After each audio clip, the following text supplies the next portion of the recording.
अस्सलामु अलैकुम वरहमतुल्लाहि वबरकातुहू। मेरे प्यारे अज़ीज़ भाइयों और बहनों, प्यारे पढ़ने वाले बच्चों, आप सबका वेलकम है, खुश आमदीद है आज की इस न्यू सबक में, आज की इस न्यू क्लास में, न्यू लेसन में। आज की इस सबक में हम कुछ ख़ास सीखने वाले हैं, बड़े ही ख़ास हैं। ध्यान से सुनिएगा, सबक को ध्यान से देखिएगा कि हम क्या बताने की कोशिश कर रहे हैं और आपको क्या समझाने की कोशिश कर रहे हैं। आप ज़्यादा से ज़्यादा समझने की कोशिश करेंगे। अगर आपको एक बार में समझ में नहीं आएगा तो आप दोबारा से वीडियो को देखेंगे, दोबारा समझने की कोशिश करेंगे। जब आप समझने की कोशिश करेंगे तो अल्लाह तबारक व तआला आपके जहन में वो बात ज़रूर डाल देंगे जो हम आपको समझाना चाहते हैं। तो चलिए, आज का जो सबक है वो हम बिना देर किए हुए शुरू कर देते हैं। और उससे पहले हमने आपको कह दिया है कि इसमें कुछ ख़ास चीज़ें हैं जिसको ध्यान रखना है और ध्यान से सुनना है आपको कि हम क्या आपको बताने की कोशिश कर रहे हैं। तो देखिए, हम अब पढ़ना शुरू करते हैं। आप भी मेरे पीछे पढ़िए और आपको हम अच्छे ढंग से समझाने की कोशिश भी करेंगे। तो चलिए, आप मेरे पीछे पढ़िए। बिस्मिल्लाहिर्रहमानिर्रहीम। तख्ती नंबर 9, इजहार। ये देख लीजिए, इसको याद रखिए। तख्ती नंबर 9 में क्या है? इजहार। तनवीन व नून साकिन का कायदा। देख लीजिए क्या है? तनवीन व नून साकिन का कायदा, यानी कि जो चीज़ आपने सबक नंबर 8 में पढ़ लिया है और सबक नंबर 7 में पढ़ लिया है और उसको अच्छे ढंग से आप सबक नंबर 9 में सीखने वाले हैं। आपने यहाँ पे क्या पढ़ा था? तनवीन पढ़ा था सबक नंबर 7 में, और सबक नंबर 8 में तनवीन व नून साकिन दोनों के बारे में पढ़े थे। अब इन दोनों के बारे में आप इसके कायदे के बारे में जानेंगे कि इसको कैसे पढ़ते हैं, कैसे इसको अलग अलग जगह पे समझते हैं, अलग अलग ढंग से इसको कैसे इस्तेमाल करते हैं, वो आप आज की इस सबक में सीखने वाले हैं। तो ध्यान से सुनिएगा। तनवीन व नून साकिन का कायदा लिखा है। तो चलिए, अब यहाँ पे हम आपको पढ़ के सुनाते हैं। आपको मैं एक और राय दे दूं फिर से कि आप अगर कोई लैंग्वेज जानते हैं, अगर आप कोई भाषा ज़ुबान जानते हैं लिखने पढ़ने के लिए उर्दू के अलावा, तो हम जो अब बोलने वाले हैं उसको अच्छे ढंग से आप अपने कॉपी में नोट कर लीजिए ताकि आप इसको मुजवानी याद कर लें, रवानी इसको याद कर लें। तो चलिए पढ़ते हैं। तख्ती नंबर 9, इजहार। तनवीन व नून साकिन का कायदा। हुरूफ हल्की 6 हैं। हमज़ा, हा, आइन, हा, गैन, खा। तनवीन या नून साकिन के बाद हुरूफ हल्की आएँ तो नून को ज़ाहिर करके बिला गुन्ना के जल्द पढ़ेंगे। इसको इजहार कहते हैं। गौर से सुने, इसे क्या कहते हैं? इजहार कहते हैं। अब चलिए इसको समझते हैं। हुरूफ हल्की 6 हैं।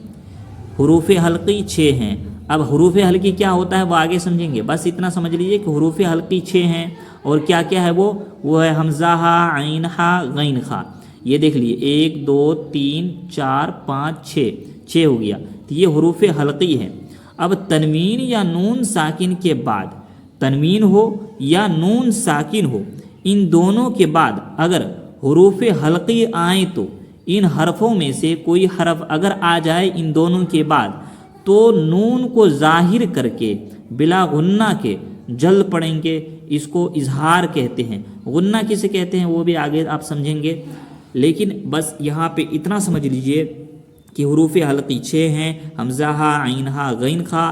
तनवीन या नून साकिन के बाद अगर हुरूफ हल्की आता है तो नून को ज़ाहिर करके बिला गुन्ना के जल्दी पढ़े जाते हैं। तो इसी को इजहार कहते हैं, जो मैंने आपको यहाँ पे पढ़ाया। तख्ती नंबर 9, इजहार, इसी को इजहार कहते हैं। जैसे मैं अब यहाँ पे मश्क करते हुए हम आपको समझाएंगे। चलिए अब समझने की यहाँ पे कोशिश कीजिए। पढ़िए मेरे पीछे। त्वाया ज़बर त्वई, रा अलिफ 2 ज़बर रन, त्वैरन। हमज़ा ज़बर अ, बा अलिफ ज़बर बा, बाया ज़ेर बी, लाम ज़बर ल, अबाबील, त्वैरन अबाबील। या तो आप एक बार में पढ़ लें या तोड़ तोड़ के पढ़ें। तो ये जो आप यहाँ पे पढ़ रहे हैं त्वैरन अबाबील, तो रा के बाद देखिए क्या आ रहा है? अलिफ आ रहा है।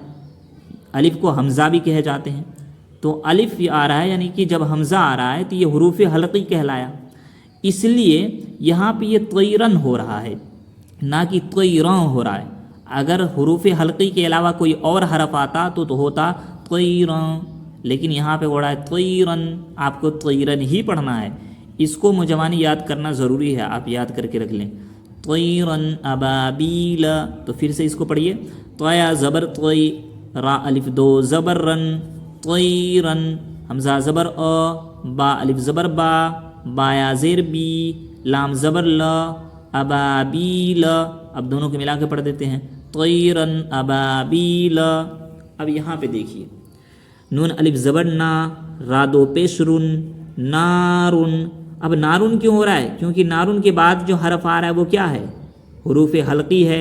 देखिए यहाँ पे हा है, ये हुरूफ हल्की कहलाया, तो हा हुरूफ हल्की हुआ। और रा दो पेश रुन है, तो ये रा दो पेश जो है ये क्या है? ये तनवीन है।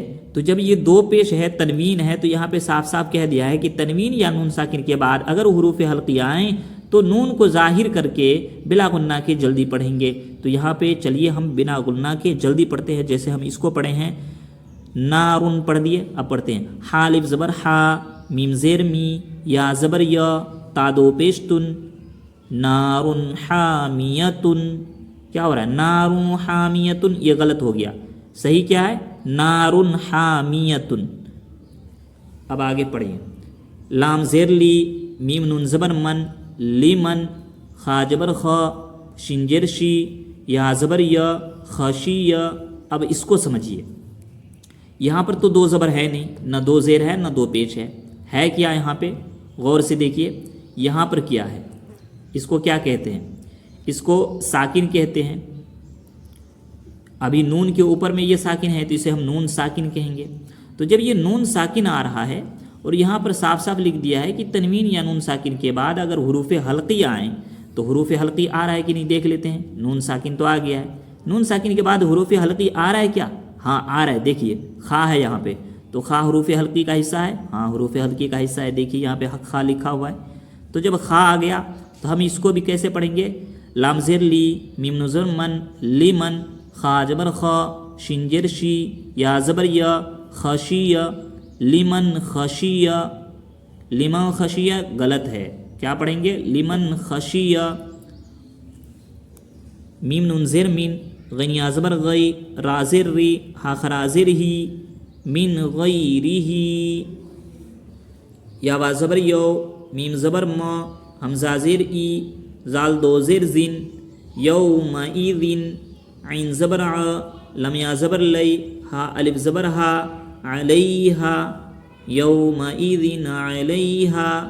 मीम नून ज़ेर मिन, हा पेश हु, मिनहु, खा ज़ेर खी, ता अलिफ ज़बर ता, बा अलिफ दो ज़बर बन, खिताबन, मिनहु खिताबन। मीम नून ज़ेर मिन, ऐन या ज़बर आए, नून दो ज़ेर निन, मिन ऐनिन, हमज़ा खरा ज़बर आ, नून ज़ेर नी, या ज़बर य, ता दो ज़ेर तिन, आनियतिन, मिन ऐनिन आनियतिन। काफ पेश कु, फा पेश फू, वा अलिफ दो ज़बर वन, कुफुवन, हमज़ा ज़बर अ, हा ज़बर ह, दाल दो पेश दुन, अहदुन, कुफुवन अहदुन। अब यहाँ पे पढ़िए, फा ज़बर फ, मीम नून ज़बर मन, फमन, ऐन पेश उ, फा ज़ेर फी, या ज़बर य, उफ़िय, फमन उफ़िय। मीम नून ज़ेर मिन, हमज़ा ज़बर अ, खा या ज़ेर खी, हा ज़ेर ही, मिन अख़ीही। मीम नून जबर मन, हमज़ा ज़बर अ, ज़ाल ज़ेर ज़ी, नून जबर न, मन अज़ीना। काफ ज़ेर की, ता अलिफ ज़बर ता, बा दो पेश बुन, किताबुन, हा ज़बर ह, कफ या ज़ेर की, मीम दो पेश मुन, हकीमुन, किताबुन हकीमुन। ऐन ज़बर अ, ज़ाल अलिफ ज़बर ज़ा, बा दो पेश बुन, अज़ाबुन, गैन ज़बर ग, लम या ज़ेर ली, ज़ा दो पेश ज़ुन, गलीज़ुन, अज़ाबुन गलीज़ुन। हा अलिफ ज़बर हा, सीन ज़ेर सी, दाल दो ज़ेर दिन, हा सी दिन, हमज़ा ज़ेर ई, ज़ाल अलिफ ज़बर ज़ा, हा ज़बर हा, सीन ज़बर स, दाल ज़बर द, इज़ा हसद, اب اس کو ملا کے پھر پڑھ دیتے ہیں، حاسدین اذا حسد، یعنی جو بڑا ہو اور ایک بار میں آپ نہیں پڑھ پا رہے ہوں تو اس کو توڑ توڑ کے پڑھ دیں، 2 ٹکڑوں میں اس کو بانٹ دیں اور پھر اس کو پڑھیں، اور پھر اس کو ایک بار ملا کے پڑھ دیں، تو اس طریقے سے آپ کے لیے پڑھنا آسان ہو جائے گا۔ ابھی آپ نئے ہیں، ابھی آپ دھیرے دھیرے پڑھتے چلے جائیں گے، یہ ٹکڑے کو پڑھیں گے، یہ سب بھی ٹکڑا ہے، اور ٹکڑوں کو آپ کو ٹکڑا کرنا ہے، پھر جا کر کے آپ کو انشاءاللہ تبارک تعالیٰ قرآن پڑھنے کے لیے آ جائے گا۔ تو یہاں سے آپ کو خیال رکھنا ہے، یہاں سے اب اصل کھیل شروع ہو رہا ہے، ادھر سب آسان تھا، ادھر تھوڑا سا مشکل ہے۔ اگر آپ سمجھ کر کے آپ پڑھیں گے تو یہ کوئی مشکل نہیں ہے، یہ کوئی مشکل نہیں ہے، یہ تھوڑا بہت مشکلات ہیں، اس سے تو بہت سارے لوگ ہوتے ہیں جو بڑی بڑی کتابیں پڑھتے ہیں، یہ کوئی خاص جو ہے بڑی کتابیں نہیں ہیں۔ قرآن پڑھنے کے لیے لوگوں نے جو ہے ایک بہانہ بنا لیا ہے کہ قرآن پڑھنا بہت مشکل ہے، بلکہ اس کے لیے ہمارے علماء کرام نے ایسے ڈھنگ سے جو ہے کتاب اور ایسی سہولیات ہم سب کے لیے عطا کیا ہے کہ ہم سب کے لیے قرآن پڑھنا بہت آسان ہو گیا ہے آج کے زمانے میں۔ تو اس لیے ہم سب انڈین ہیں، اور عرب تو ہے نہیں جو عربی ہم لوگ کو آئے گا پڑھنے کے لیے، تو عربی پڑھنے کے لیے تھوڑی سی تو مشکل اٹھانا پڑے گا۔ ایسا بھی نہیں ہے کہ عرب والے لوگ عربی بولنے کے لیے جان جاتے ہیں تو اسے عربی لکھنے اور پڑھنے کے لیے بھی آ جاتا ہے، نہیں، اسے بھی سیکھنا پڑتا ہے۔ تو یہ عربی زبان ہماری اپنی زبان نہیں ہے، مادری زبان نہیں ہے، ہمارے دیش کی زبان نہیں ہے، تو ہمیں صرف قرآن پڑھنے کے لیے سیکھنا ہے۔ تو کیا ہمیں نہیں آئے گا جب ہم محنت کریں گے، محنت سے پڑھیں گے سبق کو تو ضرور آئے گا۔ تو اب اس کو اچھے ڈھنگ سے ہم اس والے سبق میں سمجھائیں گے، تختی نمبر 10 میں، یعنی 10 والے لیسن میں آپ کو اور اچھے ڈھنگ سے اس والے سبق کو سکھائیں گے۔ یہ سبق کہاں سے آ رہا ہے؟ تھوڑا کر کے سبق نمبر 7 سے آپ دیکھ رہے ہیں، سبق نمبر 7 میں آپ کو میں نے کچھ سمجھایا، اور سبق نمبر 7 کو پھر 8 میں سمجھایا، پھر سبق نمبر 8 کو میں نے اب 9 میں سمجھایا ہے، اب سبق نمبر 9 کو انشاءاللہ ہم سبق نمبر 10 میں سمجھانے کی آپ کو بھرپور کوشش کریں گے۔ تو اس لیے آپ کو جو بھی لیسن جاتا ہے آپ اس کو اچھے ڈھنگ سے دیکھیے، اگر ایک بار میں آپ کو سمجھ میں نہیں آتا ہے تو دوسری بار دیکھیے، تیسری بار دیکھیے، لیکن بار بار اس کو دیکھیے جب تک آپ کو یاد نہ ہو جائے۔ کلاس شروع ہونے سے پہلے آپ بار اس کو دیکھیے، آپ کو جتنی سبق مل رہا ہے وہ ایک لیمٹ میں مل رہا ہے۔ ہمارا ایک مشن ہے کہ آپ کو قرآن شریف پڑھنے کے لیے کم سے کم 1 مہینے میں سکھایا جائے، تو میری یہ بھرپور کوشش ہے، لیکن آپ کی بھی اس میں کوشش ہونی چاہیے۔ تو اس لیے آپ کوشش کیجئے، محنت سے اس کو پڑھیے اور بار سبق کو سنیے۔ امید کرتا ہوں کہ آپ کو کافی اچھا لگا ہوگا اور آپ کو اچھے ڈھنگ سے سمجھ میں آ گیا ہوگا۔ ملتے ہیں پھر ایک اور نئی ویڈیو کے ساتھ، پھر ایک اور نئی لیسن کے ساتھ، نیا سبق کے ساتھ۔ تب تک کے لیے مجھے اجازت دیجیے۔ السلام علیکم ورحمۃ اللہ۔